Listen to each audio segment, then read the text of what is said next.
Importante mencionar que la esquizofrenia es una de las enfermedades mentales más graves que afecta tanto la vida del paciente como la de sus familiares más cercanos. Este trastorno mental afecta los pensamientos, las relaciones sociales, la voluntad y las emociones. En este caso existe la esquizofrenia paranoide. Es la más grave, en donde el paciente tiene dificultades para establecer relaciones interpersonales. El paciente oye voces, tiene alteraciones psicóticas, tiene un pensamiento alterado de la realidad. Normalmente este individuo puede llegar a sospechar intensamente de sus parientes o compañeros y suele quejarse de que está siendo observado, seguido, o envenenado o influido por diversos mecanismos de tormentos preparados por enemigos.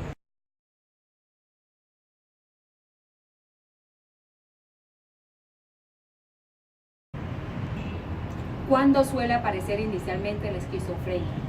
La mayoría de los casos de esquizofrenia comienza al término de la adolescencia y al principio de la edad adulta. Aunque es posible encontrar casos de esquizofrenia en niños, es algo muy poco frecuente. La esquizofrenia también puede aparecer durante la madurez.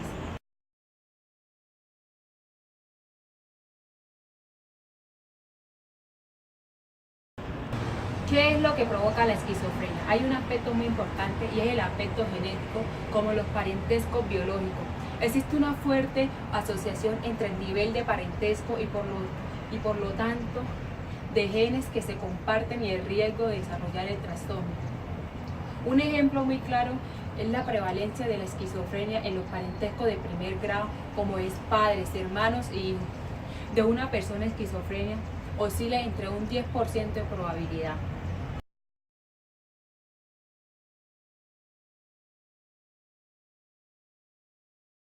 Hablar de psicosis es un tema bastante controversial porque esto implica precisar muchas hipótesis desde el mundo de la psicología, de la psiquiatría. Básicamente vamos a iniciar a hacer un planteamiento muy básico frente a lo que se denomina psicosis. La psicosis no es otra cosa que un estado mental de escisión o pérdida del contacto de la realidad. Es decir, la persona en este estado pierde la conciencia parcial de su realidad y de su adjudicación permanente de lo que vive dentro de su entorno. El mismo Lacan, cuando plantea su hipótesis sobre la psicosis, habla de que la psicosis corresponde a un estado de locura. Y es locura precisamente porque se pierde un grado bastante importante de racionalidad. Es así como más adelante el mismo Roger nos plantea entonces que la psicosis básicamente surge a partir de una sobrenaturalización de los mecanismos de defensas en relación con el self. ¿Qué quiero decir con esto? Que la conducta, cuando la persona o el sujeto está en este estado, este inicia a perder una estabilidad o una conexión con su mundo interno, externo, en relación con la forma como opera sus sistemas de defensas. De igual forma, las personas en este estado psicótico, desde lo que nos plantea Carlos Roger, básicamente pierden la habilidad, esa habilidad parcial, para tener esa conexión permanente con su realidad y con su conciencia racional. De ahí entonces podemos decir que la psicosis no es otra cosa que una pérdida bastante significativa de la conducta, que se vuelve entonces una conducta desorganizada a partir de esa pérdida de la identidad o de la sensibilidad de nuestra propia identidad.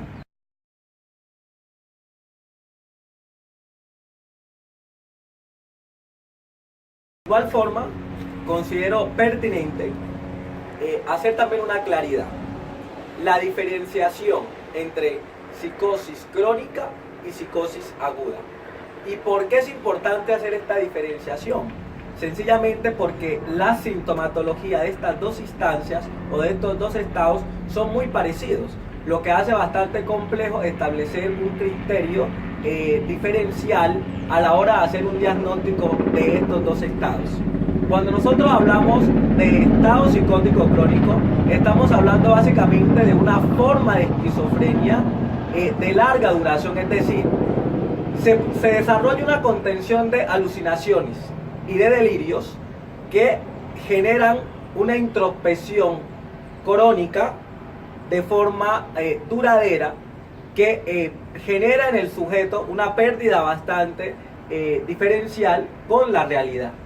Pero cuando hablamos de psicosis aguda, estamos hablando sencillamente de un brote psicótico que se manifiesta a partir de esa sintomatología positiva de la esquizofrenia. ¿Qué quiero decir con esto? Que cuando nosotros hablamos de psicosis aguda, no estamos haciendo referencia de forma directa con la esquizofrenia, lo que hace diferente a cuando hablamos de psicosis crónica, porque sí tiene una relación, una correlación bastante permanente con la esquizofrenia. Es decir, es importante hacer esta diferenciación porque la alternancia o la incidición de estos dos estados psicóticos hace bastante complejo hacer un diagnóstico diferencial a la hora de nosotros visualizar desde la psicología clínica observable, hacer una diferenciación de la sintomatología de estos dos estados. Pero aquí hay que tener en cuenta dos instancias. Primero, la sintomatología positiva y su correlación con la esquizofrenia para poder lograr esta diferenciación de estos dos estados psicóticos.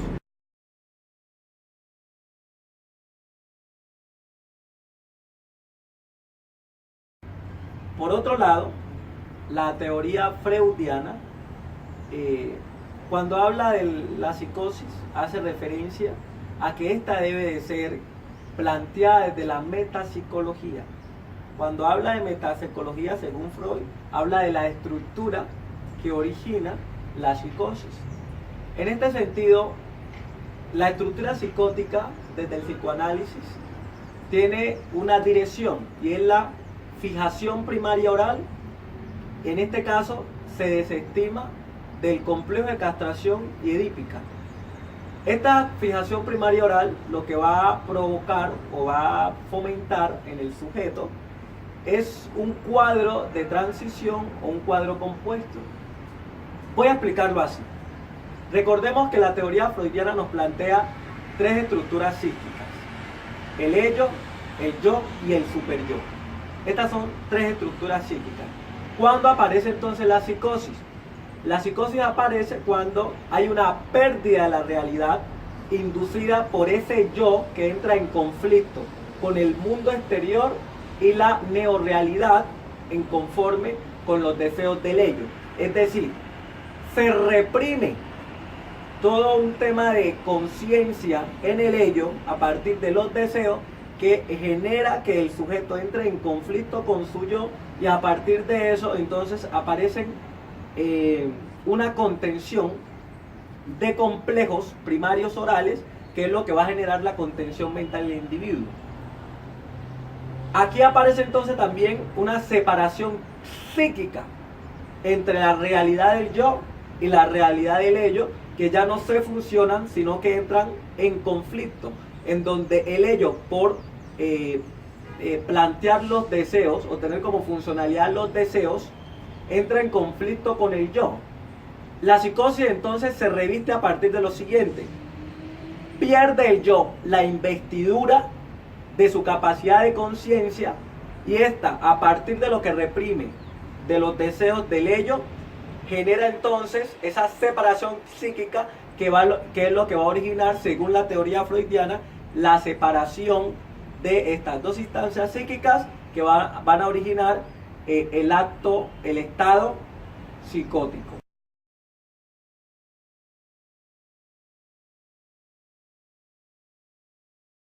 La forclusión determina la psicosis desde el psicoanálisis lacaniano. Me parece interesante también hacer alusión a esta hipótesis por lo siguiente: la forclusión lo que hace es designar un mecanismo específico en la psicosis. Esta lo que hace es producir un nivel de rechazo en el contenido significativo de forma simbólica en el sujeto. Es decir, todo lo reprimido aparece en el funcionamiento del aparato psíquico que opera en el acto psicótico. Es decir, aparece en el inconsciente, aparece en los sueños, aparece en los actos fallidos. Se convierte entonces la forclusión planteada por Lacan en un mecanismo de excelencia de la psicosis. ¿Por qué él hace esta precisión? Porque este mecanismo lo que va a hacer es producir un estado permanente de alucinaciones que aparece a partir de lo reprimido en el inconsciente. Este mecanismo de forclusión lo que hace es que va a intensificar la acción alucinatoria, es decir, las alucinaciones auditivas, visuales, olfatorias, somáticas. Todos los tipos de alucinaciones aparecen a partir de lo reprimido, que es operado por la forclusión. Es decir, o lo que quiero decir con esto, que la estructura psicótica aparece a partir del repudio o de lo reprimido hacia la función paternal, porque todos los actos fallidos van al inconsciente, y esto es lo que manifiesta los síntomas o el acto psicótico, que parte de un mecanismo que es la que produce todo lo anterior, que es la estructura estandarizada, sistemática y funcional de la psicosis.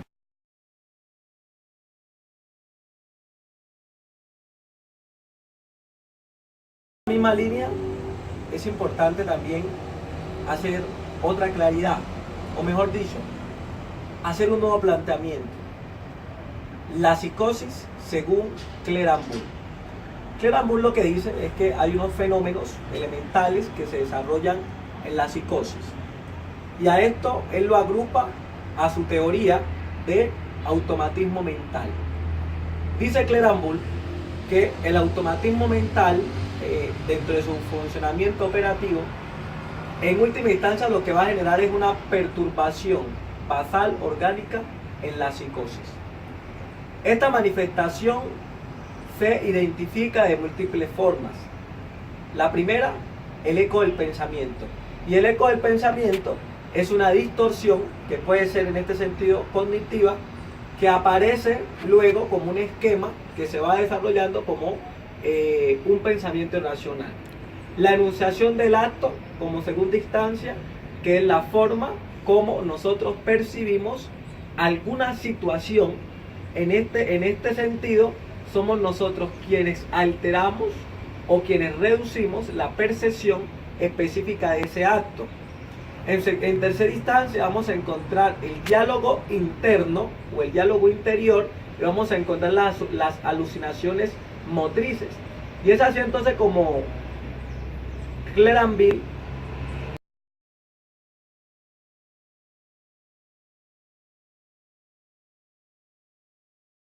en esta misma línea. Es importante también considerar la psicosis desde el planteamiento de Clérambault, básicamente desde su teoría automatismo mental. Clérambault le da gran importancia a los fenómenos elementales que se construyen a partir del acto primitivo de la psicosis. Lo que quiere decir Clérambault es que él agrupa unos elementos fenomenológicos a su teoría, a la que él denomina automatismo mental. Dentro de esto entonces, dentro del funcionamiento funcional del automatismo mental, esta genera de alguna forma, en última instancia, una perturbación basal orgánica causante de la psicosis. Esta se manifiesta de múltiples formas. Primero, el eco del pensamiento, que es la distorsión del procesamiento de información, de ideas, que luego se vuelven irracionales en el pensamiento. Segundo, las enunciaciones del acto, que es la forma como nosotros percibimos cada uno de los actos en la que nosotros nos vemos involucrados. Y en segunda instancia vamos a encontrar entonces los diálogos interiores y las alucinaciones motrices variables. ¿Qué quiero decir entonces con esto? Según Clerambault, el automatismo mental, en este mismo sentido, es el que origina y el causante de el fenómeno psicótico, que en este caso es un fenómeno simple de causalidad orgánica. Y es de causalidad orgánica porque se tiene en cuenta la estructura cognitiva y mental. En este sentido hay que tener en cuenta dos momentos o dos instancias. La psicosis se da dependiendo lo siguiente. Primero, la interpretación o la actitud del individuo, del sujeto, a la hora de interpretar un acto o un suceso en incisión a la construcción del pensamiento explicativo y racional. Claro que esto va a depender de la preexistencia del entorno social y cultural. Ejemplo, no es lo mismo una persona que su dinámica social esté involucrada en pensamientos e ideas mitológicas, esotéricas, todo lo relacionado con lo místico, a una persona que tiene un grado sistemático intelectual más alto que esta persona que tiene estos pensamientos mitológicos o esotéricos. Es decir, la psicosis va a depender también de el grado de coeficiente intelectual o el grado de conocimiento que la persona tenga, porque esta persona va a tener la capacidad parcial de diferenciar entre lo real o irreal. Recordemos pues que detrás de la psicosis hay un sinnúmero de alucinaciones, de creencias y de delirios que van agudizando el estado mental de la persona. En este sentido entonces todo va a depender de la forma como se perciben los actos y la capacidad de construcción racional que tengamos con respecto a ese suceso, pero también va a depender del grado de intelectualidad de la persona.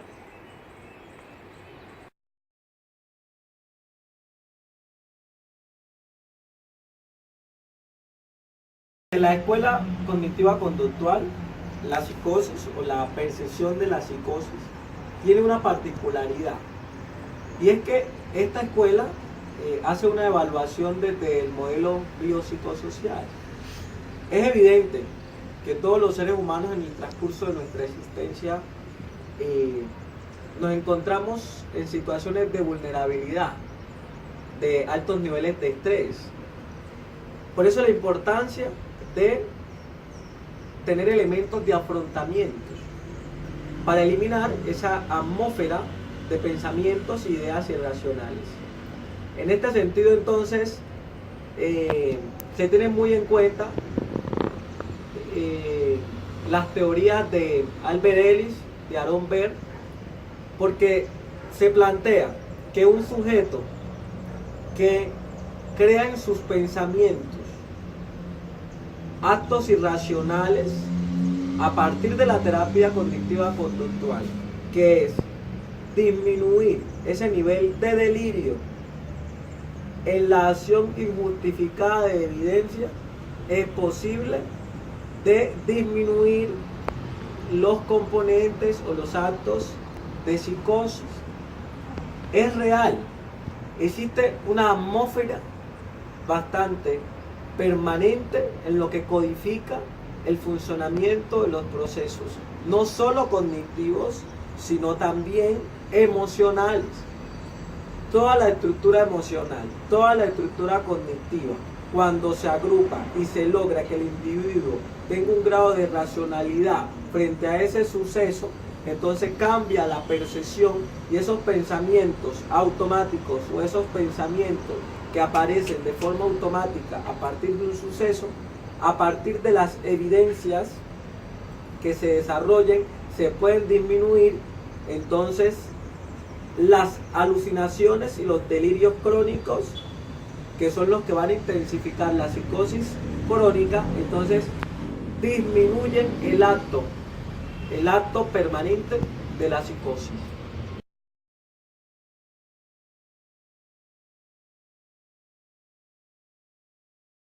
¿Cómo percibe la neurociencia la psicosis? Básicamente en los últimos años se han venido desarrollando investigaciones de neuroimagen, de neuropsicopatología, básicamente donde se ha podido descubrir que hay anomalías neuroanatómicas de orden citoarquitectónico en múltiples áreas del sistema nervioso.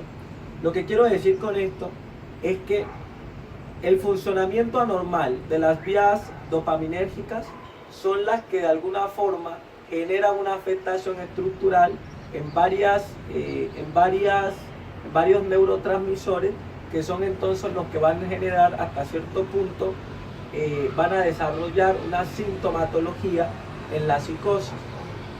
Cuando se le pregunta entonces a la neurociencia cómo concibe la psicosis, entonces la neurociencia va a establecer que es el resultado de condiciones cerebrales. ¿Qué quiero entonces decir con esto?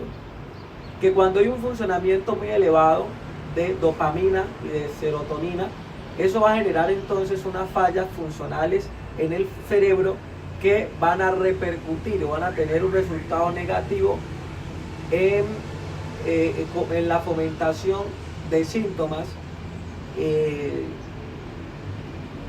psicológicos, mentales, que van a desarrollar entonces la actuación fallida de la psicosis. También se ha planteado entonces de las neurociencias que hay drogas psicotrópicas como la cocaína que generan una liberación de dopamina o un exceso de liberación de dopamina, que lo que va entonces a generar es una exacerbación de los síntomas psicóticos. En conclusión, ¿qué quiero decir? Que el causante desde la neurociencia, desde la estructura cerebral, la causante de la psicosis es la liberación exagerada del funcionamiento de dopamina, es decir, la explicación etiológica que se le da en este sentido desde esta ciencia es que hay una falla estructural producto del funcionamiento anormal de las vías dopaminérgicas en el cerebro.